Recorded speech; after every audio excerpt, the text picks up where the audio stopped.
السلام عليكم ومرحبا بكم في حلقة جديدة من القناة ديالنا. واليوم جايبين موضوع ساخن بزاف كيتعلق بجارتنا الشمالية إسبانيا اللي قررت ترفع الميزانية ديالها. واش هذا قرار عادي؟ واش غادي يبقى غير داخلي ولا عنده علاقة مباشرة بينا حنا المغاربة؟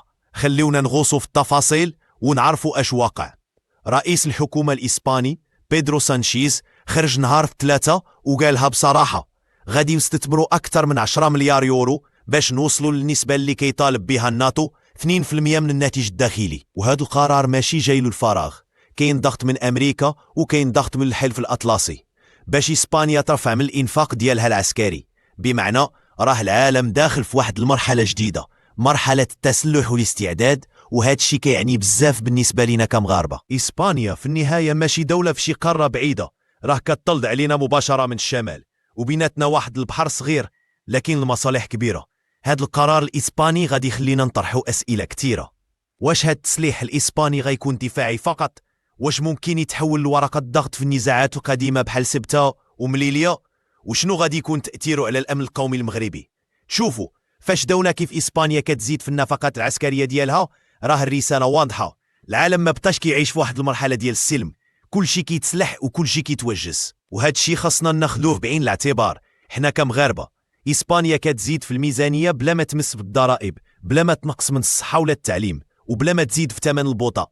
وخا هاد الشيء كيتقال هكا خاصنا نكونوا واقعيين، راه إسبانيا دولة قوية اقتصاديا وكتخدم بمنطق الأولويات، عارفة مزيان كيفاش توزن الأمور، كيفاش تلبي مطالب الحلفاء ديالها وكتخلي المواطن ما يتأطش. ولكن واش حنا فعلا كنعيشوا بنفس الطريقة؟ العاش الدول الأخرى كتقدر تستثمر في الدفاع وفي البنية التحتية وفي الثقافة بلا ما تأثر على المواطن. وعلاش في المغرب دائما المواطن هو اللي كيدفع الثمن، سواء تعلق الأمر بالحرب ولا بالرياضة ولا بالبنية التحتية؟ نرجعوا لإسبانيا، القرار ديالهم كيقول أنه غادي يوصلوا ل2% في 2029، يعني ماشي دابا ولكن بدات الخدمة من اليوم. واش حنا في المغرب عندنا رؤية بحال هذه؟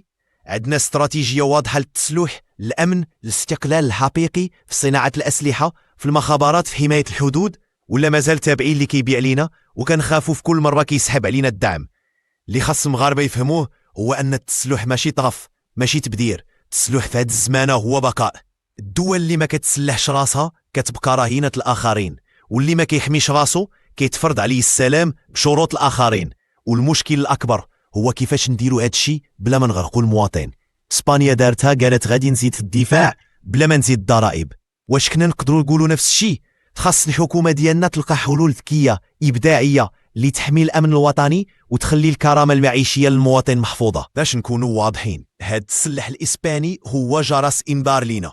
خاص المغرب يعيد النظر في التحالفات ديالو، في الاستراتيجيات ديالو، في الميزانيات ديالو. وخاص الإعلام والنقاش العمومي يخرج من دائرات واش عندنا الشق تنظيم الكان ولا لا، ويدخل في مواضيع بحال واش قادرين نحميو راسنا، واش عندنا استراتيجية أمنية متكاملة.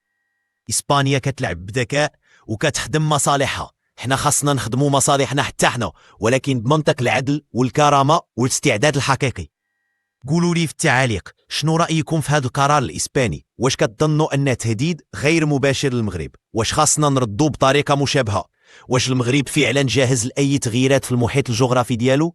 ما تنساوش تشاركوا الفيديو وتخليوا تعليق وتفعلوا الجرس باش يوصلكم كل جديد. إلى اللقاء في حلقة جاية، ديما مع قضايا مهمة كتهمنا.